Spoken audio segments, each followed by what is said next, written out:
இனிமையான நண்பர்களே, அன்புள்ளம் கொண்ட சொந்தங்களே, அனைவருக்கும் வணக்கம். நேற்று தமிழகமெங்கும் பாட்டாளி மக்கள் கட்சி சமூக நீதிக்காக, வன்னியர் இடஒதுக்கீட்டிற்காக நடத்திய ஆர்ப்பாட்டத்தில் பேசிய அன்புமணி ராமதாஸ் அவர்கள் இன்றைக்கு ஆளுகின்ற திமுக அரசுக்கு, ஸ்டாலினுக்கு பகிரங்கமாக சவால் விடுத்தார்.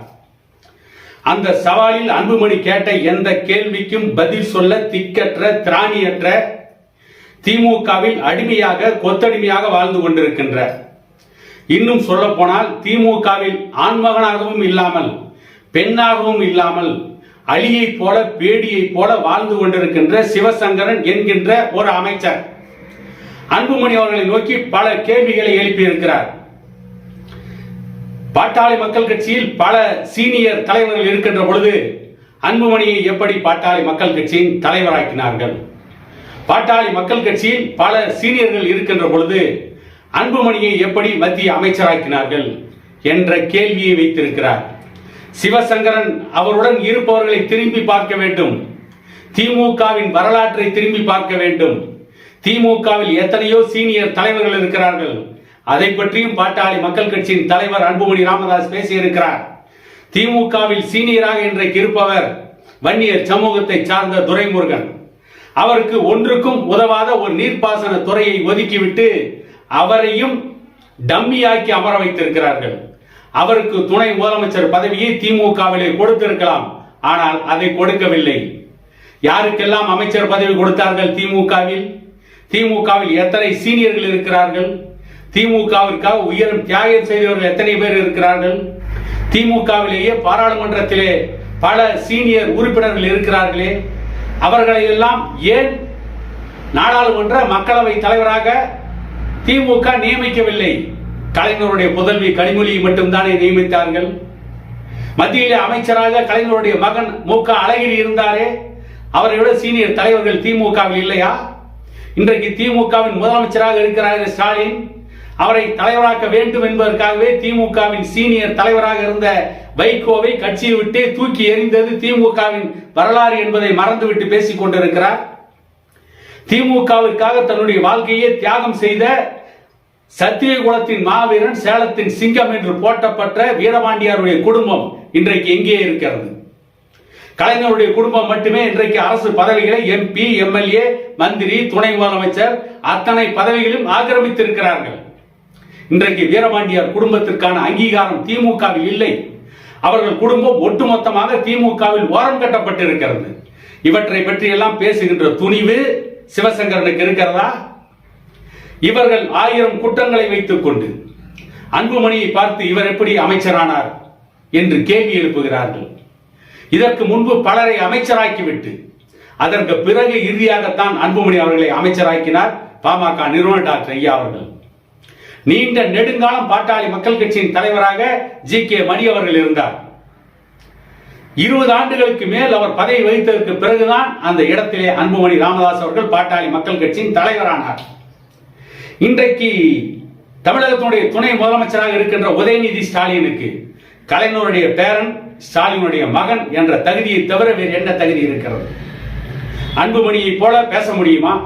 அன்புமணியை போல மக்களுக்காக நின்று களத்திலே களப்பணியாற்ற முடியுமா? அன்புமணியை போல கையில் சிறு குறிப்பு இல்லாமல் தமிழ்நாட்டின் வரலாற்றை சொல்ல முடியுமா? ஸ்டாலினுக்கும் அந்த தகுதி கிடையாது, உதயநிதி ஸ்டாலினுக்கும் அந்த தகுதி கிடையாது. இவர்கள் எல்லாம் அன்புமணி ராமதாஸை பார்த்து கேள்வி கேட்பதா? அந்த ஆர்ப்பாட்டத்திலே நடந்த அந்த கூட்டத்திலே பேசிய அன்புமணி அவர்கள், திமுகவிற்கு நாங்கள் நிபந்தனையற்ற ஆதரவு தர தயார். வன்னியர்களுக்கு 15% இடஒதுக்கீட்டை கொடுத்தால் வருகின்ற 2026 தேர்தலில் திமுகவை நாங்கள் ஆதரிக்க தயாராக இருக்கிறோம். பாட்டாளி மக்கள் கட்சி தேர்தலிலேயே போட்டியிடாது என்று சொல்லி சவால் விட்டாரே, அந்த சவாலுக்கு பதில் சொல்ல முடிஞ்சதா சிவசங்கரனால்? ஏன் திமுக தலைவர் ஸ்டாலினால் சொல்ல முடியுமா? உதயநிதி ஸ்டாலினால் சொல்ல முடியுமா?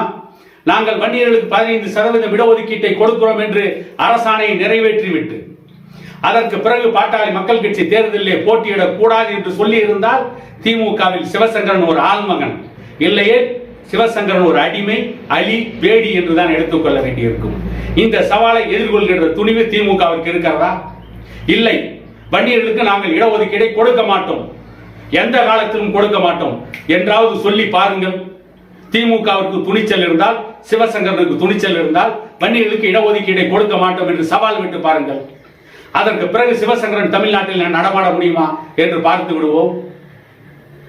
ஏதோ இவர்கள் வாய்க்கு வந்ததை போல, இவர்கள் ஏதோ வன்னியர் சமூகத்திற்கு சாதித்ததை போல இல்லாத கதையெல்லாம் விட்டுக் கொண்டே இருக்கிறார்கள். இல்லாத கதைகளை எல்லாம் பேசிக்கொண்டே இருக்கிறார்கள். கடந்த நாடாளுமன்ற தேர்தலில் பாட்டாளி மக்கள் கட்சியின் மீது நம்பிக்கை இல்லாமல் தான் மக்கள் நிராகரித்து விட்டார்கள் என்று சிவசங்கரன் சொல்லி இருக்கிறார். பலமுறை திமுகவின் மீது நம்பிக்கை இல்லாமல் இந்த தமிழகத்து மக்கள் திமுகவை பலமுறை நிராகரித்து இருக்கிறார்கள். ஒரு சட்டமன்ற தேர்தலில் திமுகவுக்கு ஒரே ஒரு சட்டமன்ற உறுப்பினர் கலைஞர் கருணாநிதி மட்டும்தான் வெற்றி பெற்றார். மற்ற அனைவரும் தோற்றார்கள். அந்த அளவிற்கு வெகுஜன விரோதியாக திமுக இருந்தது. இன்றைக்கும் வெகுஜன விரோதியாகத்தான் திமுக இருக்கிறது. கூட்டணியை கூட வைத்துக் கொண்டு அந்த கூட்டணியின் தயவில் இவர்கள் ஓட்டையும் சேர்த்து அவர்கள் வெற்றி பெற்றுக் கொண்டிருக்கிறார்கள். உண்மையிலேயே திமுகவிற்கு துணிச்சல் இருந்தால், திமுகவிற்கு திராணி இருந்தால், திமுக ஒரு மக்கள் செல்வாக்கு பெற்ற கட்சியாக இருக்குமானால் திமுக எந்த ஒரு தேர்தலாவது தனித்து போட்டியிட தயாரா? இந்த கேள்வி ஏற்கனவே பாட்டாளி மக்கள் கட்சியின் நிறுவனர் டாக்டர் ஐயா அவர்கள் கேட்டிருக்கிறார். அப்படி எந்த துணிச்சலும் தைரியம் இல்லாமல் கூட்டணி கட்சிகளின் பின்னால் ஒளிந்து கொண்டு வெற்றி பெற்று கோட்டைக்கு போய் அமர்ந்து கொட்டமடிக்கின்ற திமுகவிற்கும் அதன் அமைச்சர்களுக்கும் பாட்டாளி மக்கள் கட்சியை பற்றியோ அண்ணன் அன்புமணி ராமதாஸ் அவர்களை பற்றி பேசுவதற்கோ எந்த தகுதியும் யோகியதையும் இல்லை. வேண்டுமென்றால் வன்னியர்களுக்கு இடஒதுக்கீடு கொடுக்க மாட்டோம் என்று அறிவித்து பாருங்கள். அதற்கு பிறகு தமிழகத்தில் வன்னியர்கள் எப்படி இருக்கிறார்கள், என்ன செய்ய போகிறார்கள் என்பதை நீங்கள் பார்க்க வேண்டி இருக்கும் என கூறிக்கொண்டு இன்னொரு காணொலியில் உங்களை சந்திக்கும் வரை உங்களிடமிருந்து விடைபெறுவது உங்கள் எடப்பாடி துரைசாமி.